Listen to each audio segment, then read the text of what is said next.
Who are the Democrats who you look to now as having a clue about how to bring the party back? Well, I don't know. I mean, they all do. That's what they do. You know, the joke is there's 537 elected people in Washington, D.C. that get every morning and look in the mirror and they see the President of the United States, but only one of them is. So that's going on. And I think they're Democrats, and they're trying to figure out how to confront something they've never seen before. Never seen anything like this before. And even before social media, the President of the United States has got a bigger megaphone. He does a press conference and selling Teslas. You know, Senator Bob Kerrey over there in the Hart Senate office building calls a press conference. 2 people show up, and you know it's going nowhere. So he's got a phenomenal voice that carries, and I don't think we've seen. Historically, I don't think there's anything like it. To Senator Kerry's point, I think one of the worst things about politics right now, and there's so many things to tick off.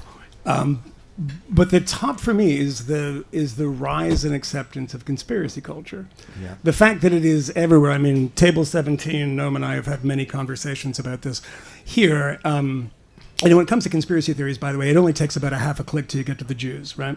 And so we're now already at this when the biggest biggest podcast in the country had some knuckle-dragging dope who I'd never even heard of. Ian Carroll. How do you know his name? Ian Carroll I think that's his name, yeah. He's somebody pulled out of nowhere and, you know, expounds for 3 hours about various conspiracy theories. Takes somebody else 2 minutes to find that he had tweeted, Israel did 9/11. Right, this is the type of stuff that we're dealing with, right? And then prove that they didn't. Yeah, so I can't because they did. But then you have this guy Daryl Cooper coming on that was on Tucker Carlson's show, another one of the biggest podcasts, who is a very clever kind of David Irving-like Nazi sympathizer. I mean, I will just go ahead and say he's a Nazi sympathizer. He's a revisionist would be the generous term for it. But you see this mix between, you know, Musk the other day. Anyone see him tweeting about Mark Kelly, calling him a traitor? Call him a traitor. For what reason? Because he went to Ukraine and he said these people are locked in a life and death struggle. You can say, well, we shouldn't be funding Ukraine. We never should have. We shouldn't be sharing intelligence. But the one word tweet, traitor, is something incredibly noxious about that, isn't there?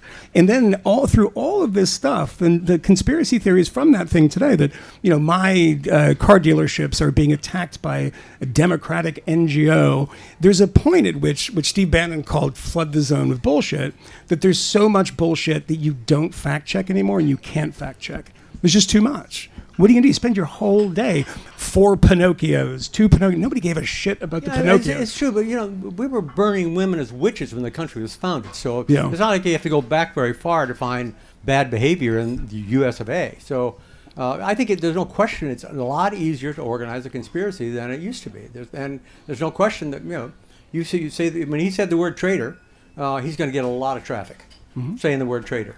He said, I disagree with him. I don't like what he said. I have a different view on Ukraine. Nobody's going to listen to that. So it gets picked up.